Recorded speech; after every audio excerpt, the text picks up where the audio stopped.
Welcome back, everyone. I'm April CPI, investment analyst with a decade of experience. Here we connect the dots between macro, crypto, and AI. No noise, just what actually matters for your portfolio. 3 stories today. First, the labor market, where the AI displacement signal continues to show up in the official data. We had 2 big prints in the last few weeks, NFP and JOLTS, and they tell a consistent story. Second, the CPI print that came out this week. The headline looks hot, but most of it is energy pass-through and the methodological catch-up. The number that really matters is buried inside. Real rates just went negative. Third, the K-shaped economy. The consumer has never felt worse, while the stock market has never been higher. We will look at who actually owns the rally and why this matters for the midterms. Quick disclaimer, nothing on this channel is financial advice. I'm sharing my views and analysis, but you always do your own research. This video was created in collaboration with the IT company Anderson. Let's start with the labor market. We got 2 big labor prints in the last few weeks. April non-farm payrolls and March jobs. The headlines on both looked fine. April added 150,000 jobs in the US economy. Unemployment had at 4.3%. Openings stayed around 6.9 million. But as always, the devil is in the details. Although the unemployment rate is holding at 4.3%, labor force participation keeps falling. It has dropped from 62.6% in April last year to 61.8% this April, a 0.8 percentage point decline over 12 months, with a slide running about 0.1 percentage point every month. So people are leaving the workforce, either not finding jobs or leaving for other reasons, and are no longer counted as unemployed. And that is one of the reasons that keep the headline unemployment rate stable. Now, let's look at the composition of jobs created in April. The biggest gainers were healthcare at plus 37,000 jobs created, transportation at plus 30, and retail at plus 22. The physical economy, building, moving, carrying. The losers were the information sector at minus 13,000 and federal government at minus 9. Information has now lost 342,000 jobs since its peak in November 22, an 11% drawdown. Professional and business services were flat for the months. Now, the JOLTS report. When the company posts an opening or cuts a position, it shows in this report. Job openings in information sector are down 32% year-over-year.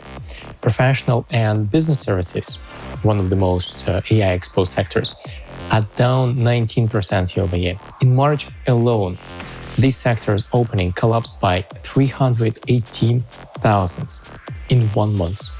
That single month accounts for roughly 3/4 of the entire annual decline. Companies pulled postings hard in March.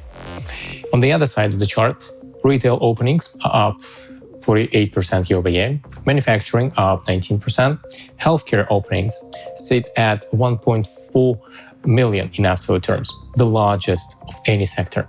And again, all these represent the physical economy. The other sector that does not fit the AI pattern is financial activities. Openings, they're up 19% year-over-year and up 132,000 in March alone, even though the sector is somewhat exposed to AI. The corporate tape backs the data in real time.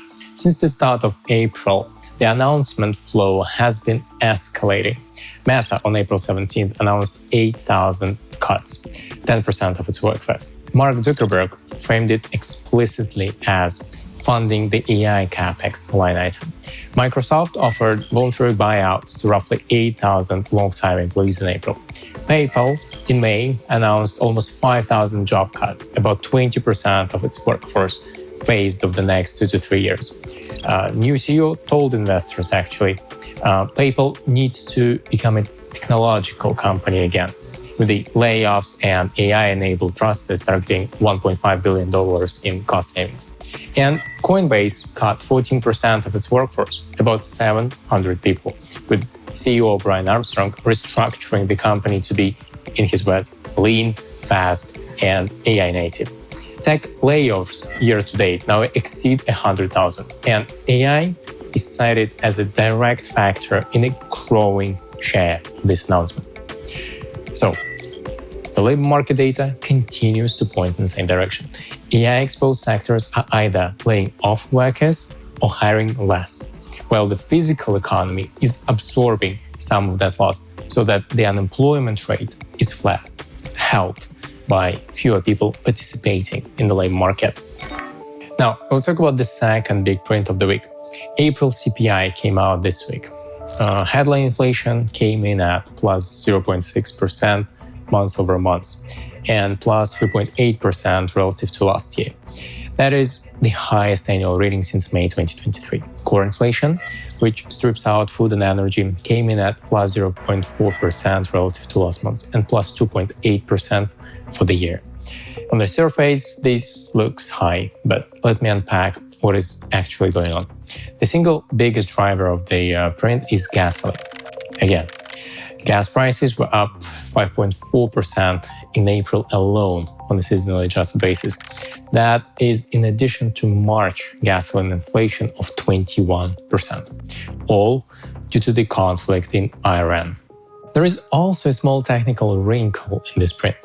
Back in October 2025, the government stopped BLS from updating part of its rent data.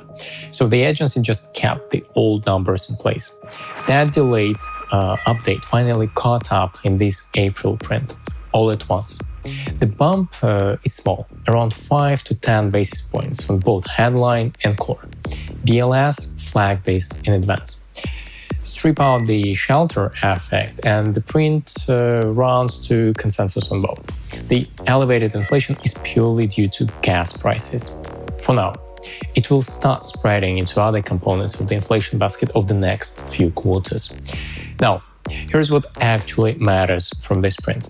The 3-month Treasury bill is at 3.7%. CPI year over year is now at 3.8%. Subtract the two, and the real yield on a 3-month Treasury bill is below CPI, negative. This is the first time the short end of the curve has been in negative real territory since 2022.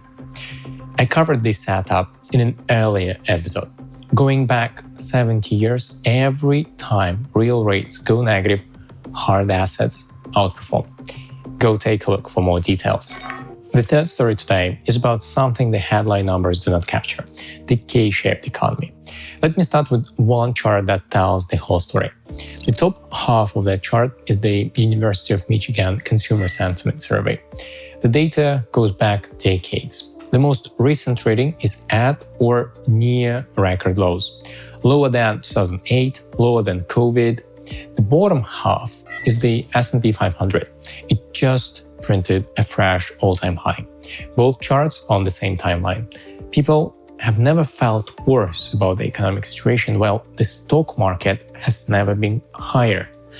That is the K-shaped phenomenon in one picture. Now, look at what some companies are saying about consumers' economic situation. 3 companies reported in LMA, all of them with direct exposure to the lower end of the consumer.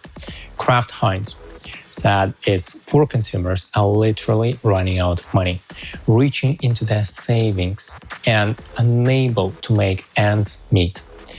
Planet Fitness, the gym chain that caters to lower income members, reported weakness in demand and got punished by the market.